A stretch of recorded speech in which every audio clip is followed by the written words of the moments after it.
This is Laurie Moore-Moore with Texas Brave and Strong, tidbits of Texas history you didn't learn in school.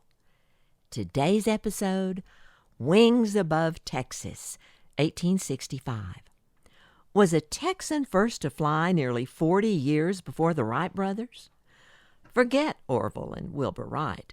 The real father of flight was Jacob Brodbeck, who flew his airship in a Texas field nearly 40 years before the Wright brothers flew at Kitty Hawk. At least, that's what many people believe. Who really flew first? Unfortunately, the definitive answer is lost in time. More documentation for the Wright brothers' flight exists, so naturally, the credit goes to them. However, here's what we do know about Brodbeck and his flying machine. Brodbeck was a well-educated German professor with an aptitude for inventing. He immigrated to Texas in 1846 and settled in Fredericksburg in Gillespie County, where he became a schoolmaster. In his spare time, Professor Brodbeck created a variety of inventions, including a grape stem remover to facilitate the making of wine, a windmill-powered clothes-washing machine for his wife, and rubber band-powered flying toys for children. He also worked on creating a self-winding clock. While we can't verify his first flight, we can confirm that he was working on designing and building what he called an airship. The Daughters of the Republic of Texas Library's collection contains a variety of documents confirming Brodbeck's work on the creation of a flying machine. First is a newspaper clipping of an article from the Galveston Tri-Weekly News from August 7, 1865. In the article, Brodbeck says, "For more than 20 years, I have labored to construct a machine which should enable man to use, like a bird, the atmospheric region as the medium of his travels." Note that this article was written before Orville and Wilbur Wright were born. Brodbeck's stated goal for the article was to attract funding for the building of a large flying machine which he intended to patent. He went on to say, "I have therefore concluded to collect subscriptions. These subscriptions I shall not ask as donations, but as shares, to be refunded together with a part of the proceeds of the sale of the patent right, or the sale of airships, as the case may be. I have put the price of one share at $5. Every shareholder will receive a certificate, securing to him a proportionate interest in the proceeds of the enterprise."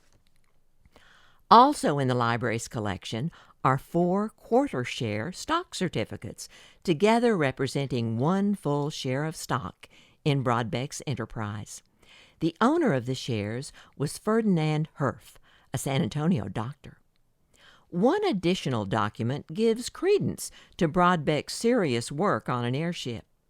Donated by the granddaughter of stockholder Dr. Ferdinand Herf, the 6-page typed document entitled "Detailed Specifications Written by Jacob Brodbeck of an Airship Made by Him." Included in the document is an addendum stating that the specifications were, quote, "carefully prepared and written in the handwriting of the late Jacob Brodbeck prior to the construction of his airship, which worked successfully as far as it would at that time." It was translated from German to English by his granddaughter, Miss Annie Brodbeck, in 1932. I'm not quite clear on the intended meaning of the phrase, "which worked successfully as far as it would at that time." I assume it means it was to some extent a work in progress. At any rate, Brodbeck built a prototype powered by 2 large clockwork motors. The intent of the second motor was to extend the distance the airship could fly. The idea was that when the first motor was exhausted, the second motor would rewind it and vice versa. The design also included a stabilizer, or canard, in front of the nose to prevent stalling. Where this double-motor airship's demonstration flight took place is unclear. Some reports say in San Antonio at San Pedro Park. Others believe the flight was in or near Fredericksburg, perhaps in Luckenbach. At any rate, on August 6, 1865, the machine got off the ground, flew a short distance, and crashed into a tree. Brodbeck was not injured. A glass plate image of what is purported to be the wrecked plane is also in the Brodbeck collection in the Daughters of the Texas Republic Library. The Texas State Historical Association further documents the test flight, writing that Brodbeck's airship rose 12 feet and traveled about 100 yards before its spring motor unwound, causing it to crash into a Luckenbach field. Despite the disappointing demonstration, Brodbeck remained persistent. He attended the St. Louis World's Fair in 1900, soliciting investors with copies of his drawings and specifications. Unfortunately, his plans and other materials were all stolen, a crime which was not solved. His work was recognized after his death. Brodbeck was saluted by Air Force historians for his contributions to air flight on the 75th anniversary of the arrival of the first military airplane at Fort Sam Houston.